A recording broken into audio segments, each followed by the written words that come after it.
Shalom kasih Kristus. Apapun yang kita hadapi pada hari-hari yang lalu, tetaplah kita berdoa sehingga hati kita dipenuhi dengan kelemah lembutan. Mari tetap melekat dalam Tuhan melalui renungan hari ini, agar firman Tuhan tersebut dapat memuaskan rasa lapar dan haus kita akan kebenaran Tuhan. Kita berdoa. Bapa yang baik, terima kasih. Engkau kembali memberikan waktu yang luar biasa dalam kehidupan kami. Biarlah waktu ini kami gunakan sebaik-baiknya untuk mendengarkan firman Tuhan lewat renungan hari ini, di mana firman menjadi satu kekuatan dalam iman percaya kami dan memuaskan rasa lapar dan haus kami tentang kebenaran-Mu Tuhan, sehingga kebenaran ini terus semakin berbuah dan memberikan kesukaan bagi nama Tuhan. Ini doa kami dalam nama Tuhan Yesus kami berdoa. Amin. Melekat dalam Tuhan bertema lapar dan haus kebenaran. Matius 5 ayat 6 demikian firman Tuhan. Berbahagialah orang yang lapar dan haus akan kebenaran, karena mereka akan dipuaskan. Kekasih Kristus, bila kita masih memiliki perasaan haus dan lapar, tandanya masih normal dan hidup.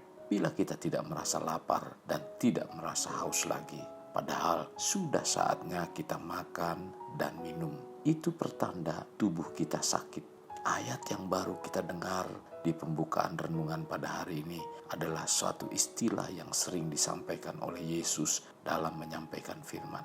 Yesus menggunakannya agar firman dapat dengan mudah dipahami oleh setiap orang yang mendengarnya. Dalam Matius 5 ayat 6, Yesus menyampaikan pesan kepada orang yang mempunyai hasrat yang begitu kuat akan kebutuhan makan dan minum yang bersifat rohani, yaitu kebenaran firman Tuhan. Karena kebenaranlah yang dapat memberi arahan kepada seorang percaya untuk semakin bertumbuh dan berjalan di dalam koridor yang Tuhan kehendaki. Tuhan Yesus membandingkan kebenaran dengan makanan. Tuhan Yesus menganalogikan makanan dan minuman karena dua hal ini penting bagi kehidupan. Bila tubuh kita semakin merasakan lapar dan haus, berarti tubuh kita semakin menginginkan hal tersebut. Pertanyaannya adalah, masihkah kita merasa lapar dan haus akan firman Tuhan? Bila ya, naikkanlah syukur pada Tuhan, berarti kerohaniannya masih menandakan adanya kehidupan. Yesus mengatakan bahwa kebenaran itu sama pentingnya bagi kehidupan rohani seperti makanan dan minuman bagi kehidupan jasmani.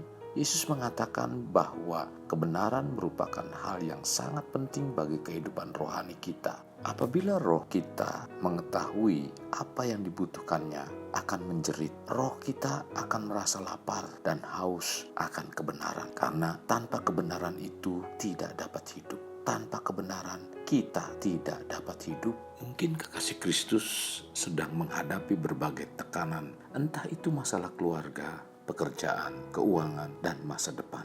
Apakah kondisi yang dihadapi membuat tidak ada gairah, tidak ada semangat, seperti tidak ada bahan bakar, dan tidak ada kekuatan? Rasul Paulus mengingatkan kita dalam Roma 12 ayat 11, janganlah hendaknya kerajinanmu kendor, biarlah rohmu menyala-nyala dan layanilah Tuhan. Orang yang lapar dan haus akan kebenaran menjadi seperti rusa yang merindukan air, yang terus berlari untuk menemukan keberadaan air. Dan Paulus mengatakan agar kerajinan kita tidak kendor. Kerajinan merupakan semangat yang timbul dalam diri kita yang tidak boleh padam, melainkan tetap menyala-nyala. Jadi kerajinan kita tidak dapat menyala-nyala bila hidup kita tidak dipenuhi dengan bahan bakar yang dapat menimbulkan api yang menyala-nyala. Mari isilah hidup kita dengan firman Tuhan sebagai bahan bakar yang dapat membuat rohani kita untuk terus menyala-nyala dalam Tuhan. Oleh sebab itu, dengarlah, bacalah, pelajarilah, dan renungkan firman Tuhan. Bila tidak ada lagi kerinduan dan kehausan akan firman Allah, maka hal itu merupakan salah satu petanda rohani kita dalam kondisi gawat darurat, yaitu kondisi sakit. Firman Tuhan menguatkan kita untuk bertumbuh, berakar, dan berbuah. Oleh sebab itu, siapa saja yang ingin hidupnya tetap kokoh dan kuat, serta hidup berbuah, maka rasa lapar dan rasa haus untuk merindukan firman Tuhan merupakan kebutuhan utama.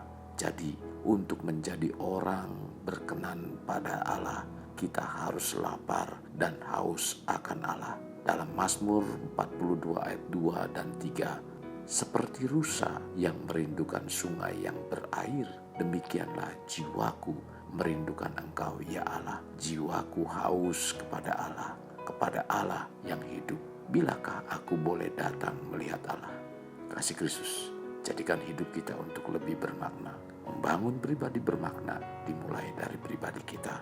Kita berdoa, Bapa Surgawi, terima kasih buat firman Tuhan yang disampaikan hari ini, mengajak kami untuk terus haus dan lapar akan kebenaran-Mu Tuhan. Biarlah seluruh kehidupan kami dihiasi, dipenuhi dengan firman Tuhan, agar apa yang kami pikirkan, yang kami katakan, dan yang kami perbuat senantiasa mempermuliakan nama-Mu. Inilah doa kami yang kami alaskan dalam nama Tuhan kami Yesus. Amin. Kasih Kristus, mari kita kedahkan tangan kita untuk mengakhiri. Terimalah anugerah berkat dari Allah Bapa, kasih sayang daripada Yesus Kristus, dan persekutuan dengan Roh Kudus yang mencurahkan berkat secara rohani, berkat secara jasmani, dan berkat secara ekonomi, di mana berkat Abraham, berkat Ishak, berkat Yakub dicurahkan dan dilimpahkan dari saat sekarang sampai Maranatha tiba, dalam nama Tuhan Yesus. Amin. Sampai jumpa di renungan berikutnya. Tuhan Yesus memberkati. Jangan lupa like dan subscribe.